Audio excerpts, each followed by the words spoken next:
This is a patient that came with a known diagnosis, and I think the imaging is really informative because, these things like we can very easily walk over, and I feel like the more cases we see, the more sensitive we become.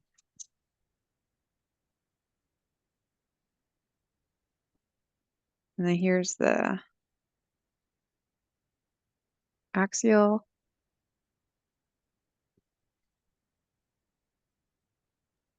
I see a colon cancer. Yes, yes. So Apple core at the rectus or sigmoid or lower descending. Yep. And yes, and so I'm showing this to you. Like the patient, it was a staging, so patient came with that diagnosis, and I think it's very easy for us to like walk over colon cancers, especially if they're smaller or they don't cause, adenopathy or are not like large. So this is just a case of colon cancer right there in the distal descending colon. Was it picked up by screening? Yeah, colonoscopy. And then they were doing staging. I always tell my residents to follow the whole colon because there's so much that we can miss there with colon cancer on the rise and diverticulitis. But and then when you follow it, then you start picking them up more. But yeah, it's a nice one. What were you gonna say, Victoria? Well, I was gonna say that for anybody who's like scared to get a colonoscopy because of the prep, there's now an approved prep that is a pill. You don't have to drink anything. And I did it and it was fabulous. What do you mean by that? So did it make you like yes, it clear your bowel, but it was a pill. It's like a collection of pills. So you take, I think it's one pill every 5 minutes for an hour, and then a couple hours later you repeat this. So you just drink the pill every 5 minutes and drink a lot of water, but you don't have to drink that nasty stuff that everybody complains about. It was actually pretty. I had to drink the stuff and it was awful, but it was just like 4 hours of drinking. I know, but a huge amount of fluid. I know, but even this degree of discomfort is now gone. It was it was amazing. I was so happy that my GI was using this prep. It was and it worked great. He was very happy. Like everything was cleaned out. So if anybody out there doesn't want to do it because of disgusting taste or whatever, there's now an option without it. So just wanted to let you know. Wait, so are you guys doing like colonoscopies or CT colonography? I had a regular optical colonoscopy. I did too. And I think majority of people are still getting that because there's still some insurance issues with CT colonography, but definitely that is on the rise. Right. Okay. Okay, so this is a patient, a youngish female who came in with right upper quadrant pain. Oh boy. Wow. Okay, so that's the lesion on T2. And then in and out wasn't very useful. There was no fat or iron. Pre, bunch of T1 hyperintensity. Arterial, there are these wispy areas of enhancement here. And then more progressive enhancement here. What do you guys think? 30-year-old female. I mean, I don't love it for adenoma. Okay, why not? Just to talk through it. Well, it's cystic, right? A lot of it, like, it's kind of more cystic-y. And this is the DWI. Right. And then this is the ADC. It's kind of the opposite of, but maybe there are, let's see. No, right. So the septa is restricted. Yeah, it's with a bunch of, but it's not Yeah. like adenomas generally don't have such a huge cystic component in the. We've seen it's now possible. I'm not saying it's not. I just don't love it for it. Okay. Any other interferential? I think this needs to be biopsied. I think the other things that I would add, I mean, is mucinous, some kind of mucinous neoplasm. I would also add, I mean, we've seen cystic neuroendocrine tumors that look really funny. I mean, I'd add that, but maybe not top of the differential.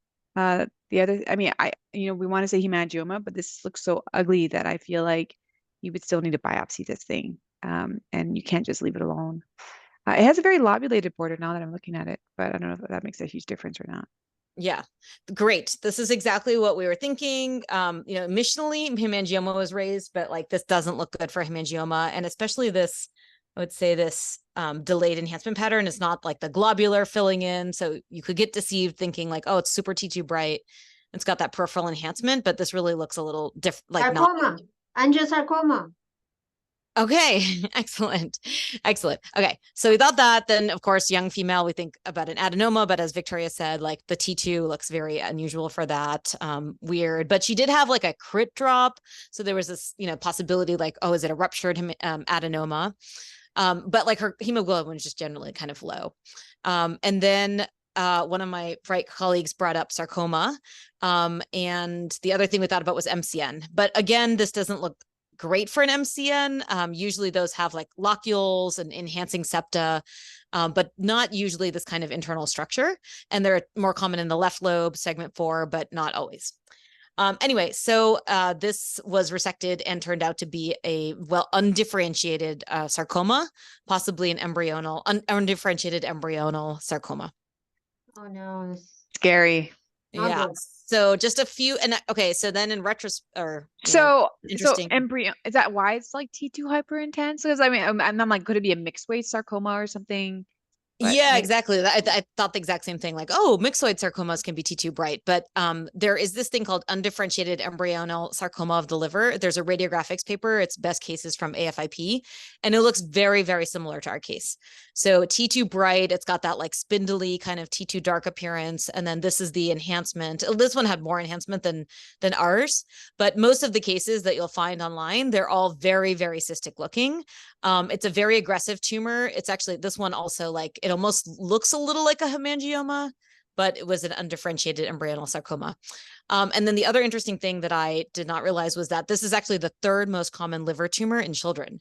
So hepatoblastoma, then HCC, then this undifferentiated embryonal sarcoma. So much more common in children, but can happen in young adults as well. And that's what this was. And they generally have a poor prognosis.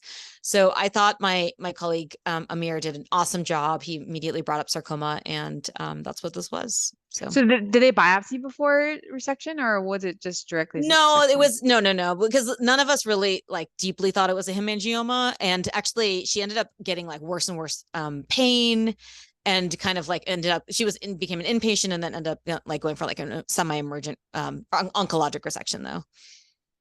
And actually the surgeon thought it looked like mucin in the OR. So he was like, oh, it was a mucinous tumor, but then the final path came back sarcoma. So even something that, because like I was kind of asking him like, what does mucin look like? How do you know it's definitely mucin, Because I still thought it looked weird for an MCN, and turned out it wasn't mucin. It was just like necrotic sarcoma. Wow. So this patient had a history of seminoma and had a left orchiectomy, and then came back with recurrent disease. So we see, pretty significant recurrence in here. There's like left obstructive malignant hydro on the left. I'm showing this case because of so we got an MR, and I've never seen like seminomas do this before. But on MR, there is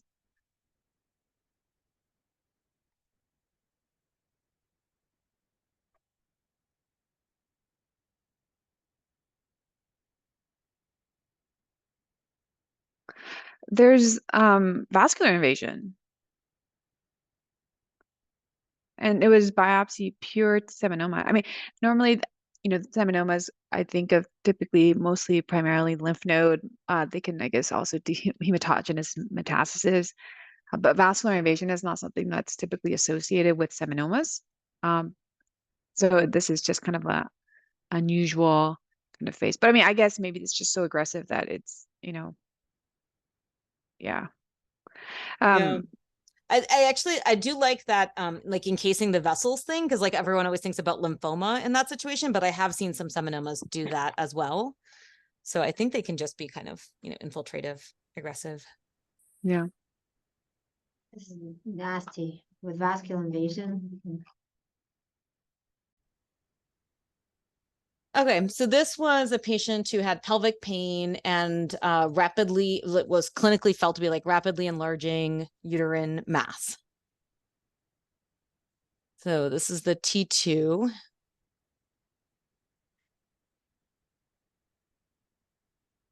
So it looks like there's almost like two different things going on here, or like this dark part that looks more typical for a fibroid, and then this part on the patient's left side that's more T2 intermediate.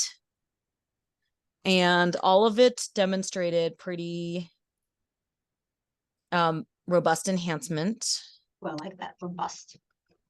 What'd you say? Said I like that word, robust. Okay, so here is like the more delayed phase. You can see that there's not really necrosis. Most of it is enhancing. And I'll go back to the axial T2. Here it is on the axial T2. Maybe there's a higher resolution that would be, oh, this SAG is not very good. Okay, and then there is, let's see if I can do, okay, so there were some parts of it. So this is the T2 dark part that looks kind of dark. And then this is the intermediate part that was like a little bit brighter and a little bit darker. And it's measuring even around, for example, here, 866. So, and there's different parts of it. Some parts I accidentally measured over the dark part here, but I got a couple of areas where it was less than 900. So what would you guys say about this? And then actually, I'm going to show you one more thing. I'm going to stop sharing for a sec so I can pull up the ultrasound. Oh, actually, yeah, let me see if I can do it like this.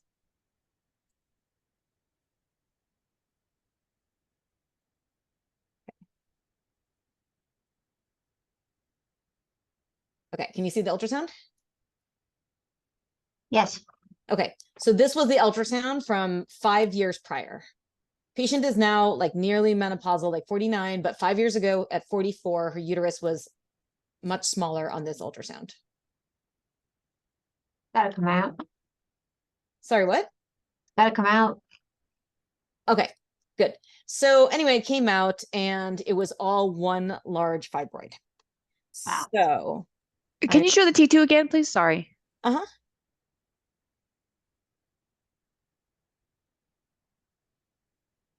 Okay, so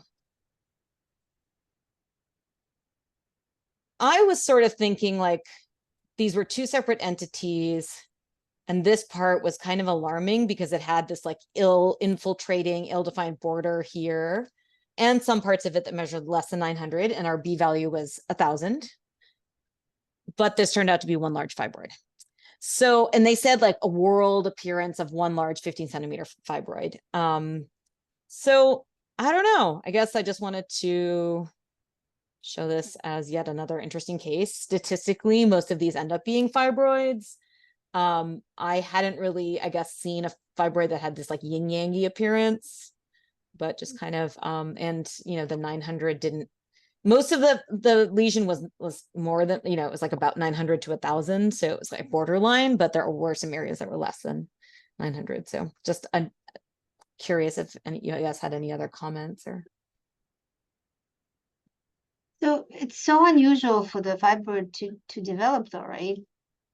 Like Yeah, that's the other point I wanted to make, is that actually growth is not a factor in any of these algorithms, because fibroids grow just as much, if not more, than leiomyosarcomas. And I think they can even accelerate as you're getting to menopause. They obviously shrink after menopause, but they can start accelerating towards menopause. And so, yeah. It's not, and actually, if you look in up to date, it actually says like fibroids grow like more than LMSs, so that should not really be a factor. Whereas that used to be like the teaching was like, oh, if it's like enlarging or rapidly growing, then it could just as easily be a fibroid than an LMS. So that's not a useful feature. So And there's it's not nothing we can do then. What'd you say? Then there's nothing we can do to separate them. I know, but there's the two different algorithms. One is the one in radiology, the consensus one, and one is the one that was in abdominal radiology, and neither of them have growth in them. But the one that I used for this was like, the radiology one, where we go look at the T2 bright part, see if the ADC is less than 900, make sure that it's enhancing, and then, it could be potentially concerning. So it did not. I have a question. Does the lack of growth likely, I know growth itself is not like, it doesn't separate a fibroid from malignant LMS, but what about lack of growth? Because we had that case that I shared, and when Nicole looked at it, she's like, oh, it hasn't grown. So that would speak against LMS. I think lack of growth is reassuring, generally. Yeah, I don't know. I mean, no, it reassuring, yes, but these stupid tumors, they can be very sneaky, like cholangiocarcinoma, we think of them as very aggressive tumors, but I have a case of intrahepatic cholangio that grew over 7 years and just kind of slowly grew, Is there such thing though as like a low grade LMS? I guess there must be, but I'm sure. Yeah. I'm sure it's equivalent of that, of uncertain malignant potential, whatever. Yeah. I'm sure there is. Yeah.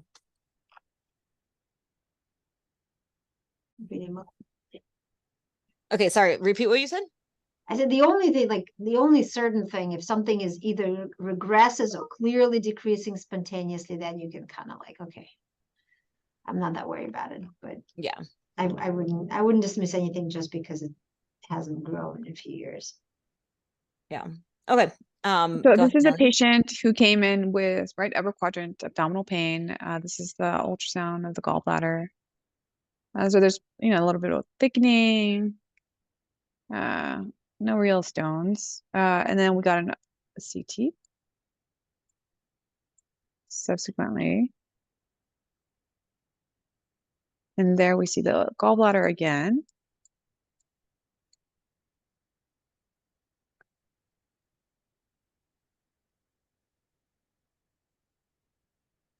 I don't like that posterior wall. Like right there. Yeah. No, I don't like that. Wait, how did she come in? I'm sorry. Pain. It's unfortunately they don't have a lot of fat around their gallbladder for you to see if it's stranding around it. But that wall just looks so irregular to me. And then like right there it looks super irregular. Like it could even be ruptured or...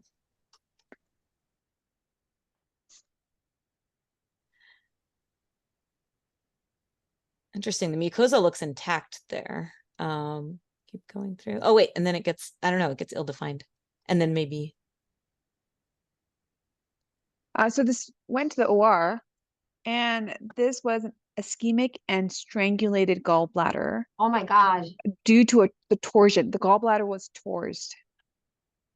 I don't know that we would. I mean, I just wanted to see what a torsed gallbladder looked like, and this is surgically proven torsed gallbladder.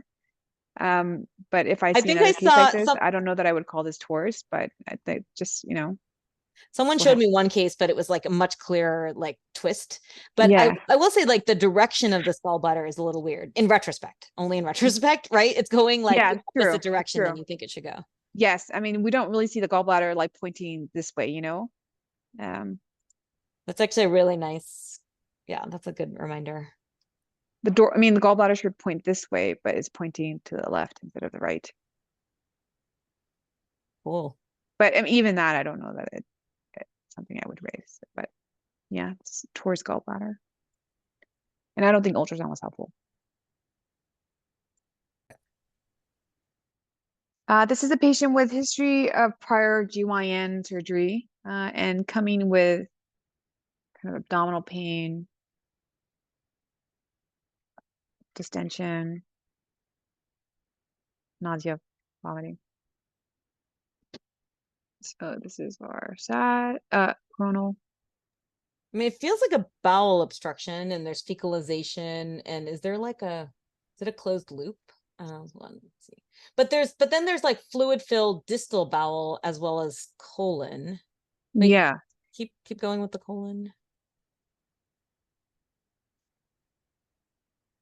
Where's the transition of the colon? Was it the transverse? Okay, let me give you the axial. Yeah, transverse. Keep going. Well, it looks like maybe a mass there, like an apple core. Yeah, Yeah. right here, right? An upstream dilatation. And competent Obstruction. ileocecal valve, so Yep. that backing up into the small bowel. Yep, exactly. So let me see. And then I didn't really like the look of this either here. So what are your thoughts? I mean, we've seen plenty of colon cancer in young people. I've seen a couple where there's multiple colon cancers when they have like some genetic defect. Oh wait, so Multifocal. but you said Yeah. they had GYN surgery? So I Yes. guess like, could there Yes. be endometriosis on the colon? What's their GYN surgery? Good. Yes. So that's right. They had a history of GYN surgery for endometriosis. So the patient subsequently got a diverting ostomy to decompress the obstruction. And the surgeon was like, this is so hard. It looks like a mass. But then tissue diagnosis was compatible with endometriosis. And this is the right there. There's your T2 thickened, deep infiltrating endometriosis of that transverse colon. And Yeah, that is a this lot is, darker than like the evil gray of tumor would yep, be. Can yep, you show us the T1 just to see yes. if there's any like bright T1? No bright T1, and here is your T1.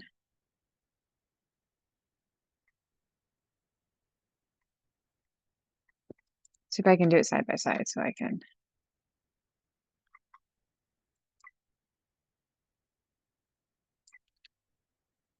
Yeah. Yeah, more like deep infiltrating. Mm-hmm. And so you guys remember the fortune cookie sign, right? That Maria shared with us before. Fortune cookie Yes. sign. It's like a variant of the mushroom sign, but you get when you have kind of a more mobile mesentery, a transverse mesocolon, it's able to kind of like it gets sucked in a little bit more than in the rectum where it's more flat and it's laid out, spread out, because you just have a little bit more of a floppy mesocolon, and so then you get more of a fortune cookie sign instead of a mushroom cap sign that we see with rectal sigmoid DIE.